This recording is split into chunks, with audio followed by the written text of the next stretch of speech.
Alright, people. Do my second video on my sports channel. Alright. What better way to finish off the boxing series finale of season 1 of Boxing What If? By ending it the same way I started it in the very beginning. It started with a bang, and the season finale will be concluded with a bang. Now, these are two premier heavyweights that were fans of each other. Strange and ironic that these two guys, in their primes, what would have happened if they fought each other in their primes? Let's see. Joe Louis, the legendary Brown Bomber, the man who became the true heavyweight in the heavyweight division of boxing during a time period where African Americans were not allowed to play sports, let alone boxing. And he came in a period where your grandfather's great-great-grandfather saw this man as a hero, a true hero, the true people's champion, Joe Louis, who they made movies, television shows, books, video games, cartoons, you name it, cereal boxes, streets named after Joe Louis. And his opponent for the season finale, episode 10, a man who knows no bounds. A man who will not be quiet, who will not be silenced. A man who will show the world that he would soon shock the world, as he described, and became the greatest of all times. And when you say the word greatest of all times, you just can't say it. You have to put some emotion into when you say the word, I'm the greatest of all times. His real name is Cassius Marcellus Clay. Clash is K, Clash is X, but his most famous name around the world in all sports, Muhammad Ali. I'm 22 years old, I ain't got a mark on my face, and I just upset Sonny Liston. I must be the greatest. I must be the greatest. Young man Rumble in the jungle. Joe Louis versus Muhammad Ali and the Boxing What If season finale, episode 10. Who is the greatest boxer of all times in heavyweights? Now, I apologize if this video is going to be a lot longer than you anticipated for my season finale. So let's get into it. Joe Louis started his boxing career in 1934, from 1934 to 1951. Now, he came in a time period where they just were not allowed African Americans to play in any sport. Basketball, football, baseball. At that time, the color barrier was being broken. Jackie Robinson came in there and played baseball, and the same thing happened again with boxing, no less. Of course, they had already had athletes that were African American doing boxing. Nobody likes Jack Johnson from that era, so he was erased from the history books. You might find this hard to believe if you're a true sports fan or just a fan of boxing, you will do your research. They try to erase Jack Johnson from the history books. They didn't like that guy because that guy was heavyweight champion. That guy had 20 title defenses, and that guy liked to date white women. But Joe Louis was different. He was soft-spoken. He was quiet. He waited until he was spoken to. He wasn't afraid to speak to the media, and he was not afraid to speak his mind. He started off as a light heavyweight, won championships in Golden Globe, won himself a gold medal, and then he made his debut in 1934, which the fight lasted, like, back in that day, it was like 15, 20 rounds. Like, god damn, that's a lot of rounds to box. And he was called the Brown Bomber for a reason. He could knock you out with his right hand. He could knock you out with the left, set you up with the left hook or the right jab, and knock you out for a ride. And he won his first heavyweight fight. Then he won 2 fights, 3 fights, 5, 6, 7, 8, 9, 10, 11, 12. Next you know, he won like 15 fights in 4 years, and he was undefeated. But he did not have a shot at the title. Then he fought the number 1 contender. He beat him, moved his record up to 20, and then finally he got a shot at the championship. And surprise, surprise, he beats James J. Braddock. If you've seen the movie Cinderella Man, he beats him. and takes the title from the guy. Of course, he would fight Max Baer, the guy who had the title before that. He knocks him out, and then he runs into a fighter named, I think, whose name's Procara. Not even, but it was a German fighter. He fought more than one German fighter in his boxing career. He beat that guy, and then he fought Smelly. Max Smelly. He actually fought him to defend his championship, and then he got beat, and he had his first loss of his heavyweight career. Then he lost the championship, and then about 2 years later, he wanted to avenge that loss. He beat him and became a two-time heavyweight champion. And this is in his prime. This actually happened, so we actually got to see how Joe Louis was in his prime of his boxing career. And then we finally got to much later in his career, he had fights with, he fought some guy named Josie Warcox. He beat him, and then he fought another fighter. And at that time, he was just beating people left and right. By this period, we were now into the late 40s, early 50s, right on the cusp of World War II. Yeah, they had ideas to do a third presidential fight, Joe Louis versus Smelly 3, but they never got around to it. And he just kept beating all these other guys. And finally, there were talks. He was going to fight Rocky Marciano, who knocked out Joe Louis in his final fight and took the heavyweight championship from Joe Louis. For almost 20 years, he was the main man that was holding down the heavyweight division for such many years. And then here comes Joe Louis. But then it was time to pass the torch. Rocky Marciano came in and, took the championship belt, and he was the man of legend because he was the undefeated heavyweight that had never had a title shot. Rocky Marciano cried in that fight because he had to fight his favorite hero, he had to fight his favorite idol, and he had to knock out his favorite hero and idol. Of course, by that point, Joe Louis was like 35, 36 years old, past his prime. He wasn't the same Joe Louis as he was when he first had his undefeated record, his first reign, or his second reign as champion. Of course, there was, outside of boxing, he was married with 3 children. Then there was the divorce. He got remarried. Then he got divorced. He got married 3 times. Then there was the, IRS. He had to pay his taxes. And, you've seen the movie American Gangster where, they had to give him some money because, he was just getting picked on and picked on and picked on. And then, of course, he had his passing, in 1981. Before that, he was a boxing commentator, a referee, wrote some books, and basically, that's how his career folded. He was revered as a hero, as a legend. And he had the privilege to actually meet, Muhammad Ali when he started his career in boxing. Now, as for Muhammad Ali, as he loves to be called, fly like a butterfly, sting like a bee, young man rumble in the jungle. Now, he started his boxing career in 1960 is when his career started. Now, Muhammad Ali was also in the light heavyweight. He won 3 championships and Golden Globes. He won him a gold medal, which there is some controversial to the gold medal. Some say he kept the gold medal. Some say he threw the gold medal away. This was the 60s, again, a period where they would not allow African Americans to go anywhere. And Ali had to prove to the naysayers and the skeptics and the critics that he could fight in the heavyweight division. He comes in there, same thing. He starts beating people. First he was 5-0, then he was 10-0, then he was 15-0. Then he gets his first shot at the title. He fights Sonny Liston. And that fight lasts for like almost 8 rounds.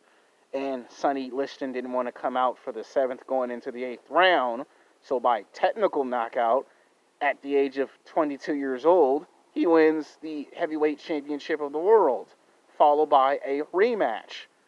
He fights him, and he beats him in 3 rounds due to controversial. Because some believe that Sonny Liston drew the fight, and Muhammad Ali felt that he could have actually beaten him 100% in both fights if not Joe Louis, but if Sonny Liston took the fight to the distance. At that time, they were making the fight go from 20 rounds to 15 because that was 20 rounds was just too many. And that was the next opponent. He would soon, he fought Floyd Patterson twice, beat Floyd Patterson twice.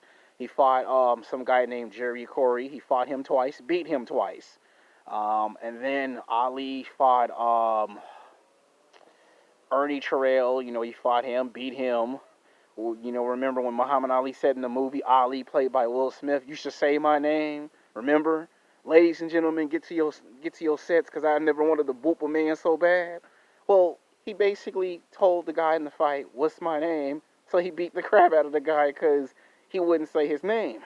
This was like around 1962, 63, where it was painfully obvious that a lot of the African Americans in sports, Jim Brown, all the other athletes in all these sports, Kareem Abdul-Jabbar, all of them were not happy with what was going on here in the U.S.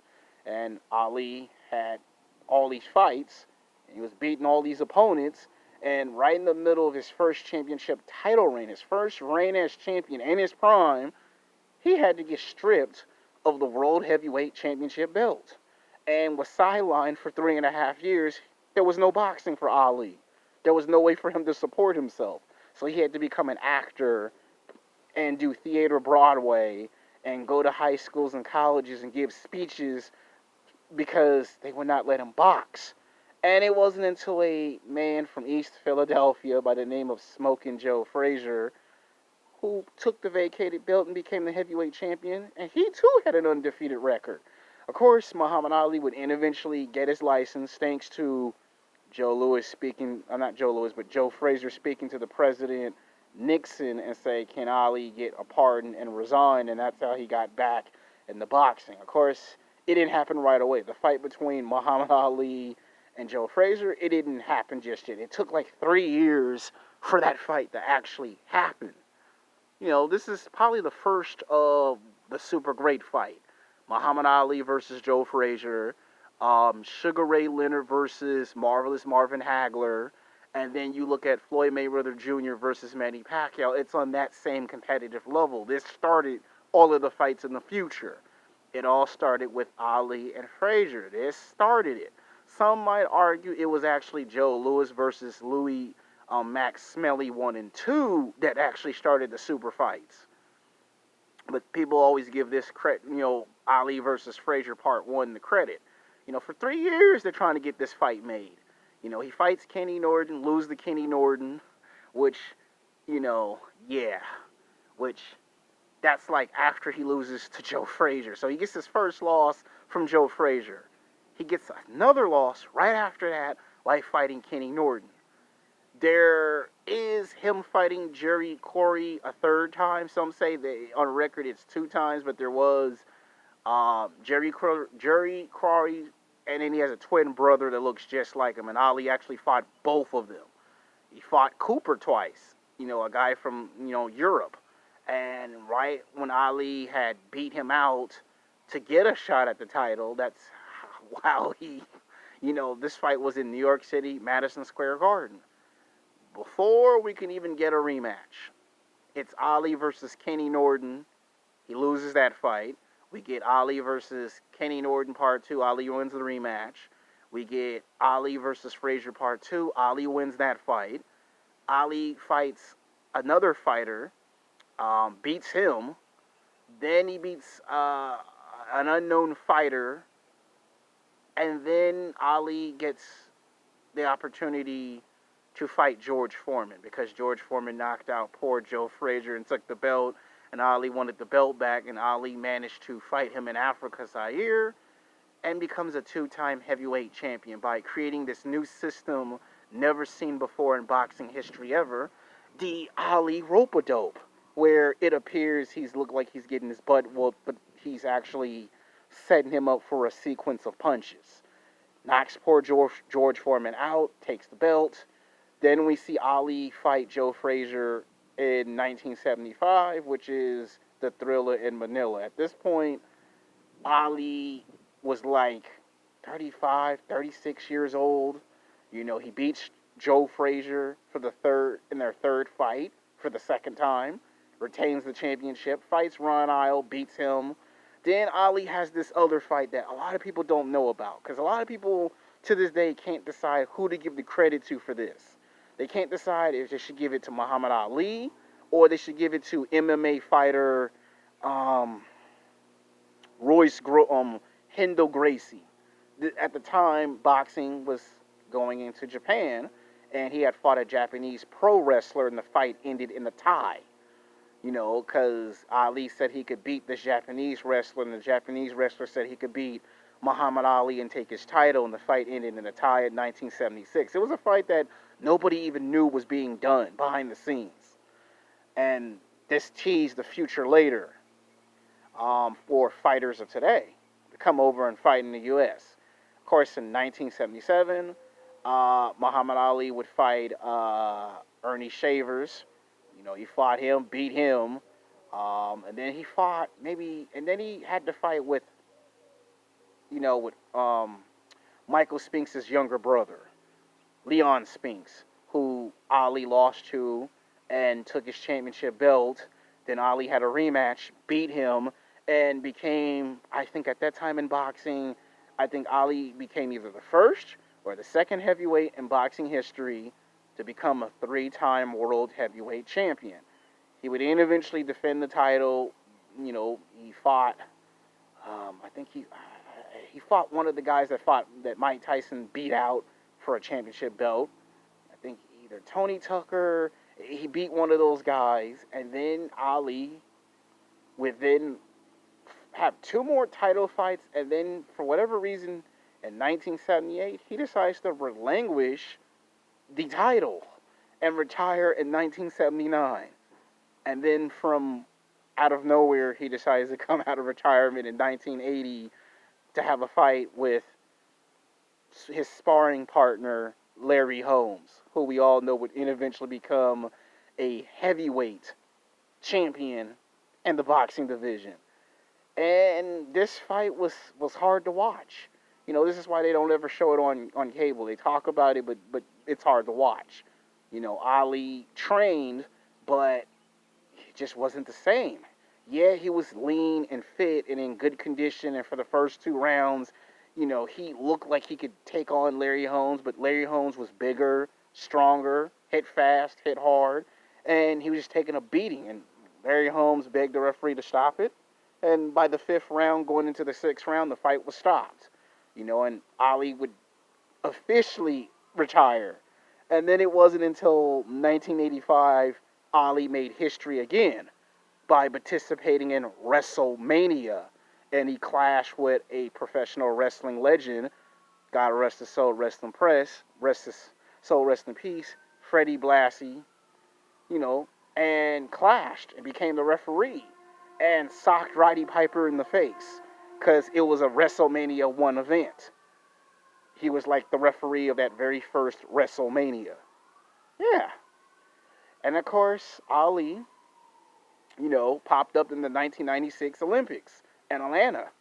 Strange and ironic that professional wrestlers would pop up and see the great Ali. Mark Henry was weightlifting. Kurt Angle, the guy who broke his neck and won a gold medal, was there. Yeah, so you could see how important Muhammad Ali is to wrestling, to boxing, martial arts, and the Olympics itself. You could see how he just transcends all sports. And the fact that he becomes the man of legend.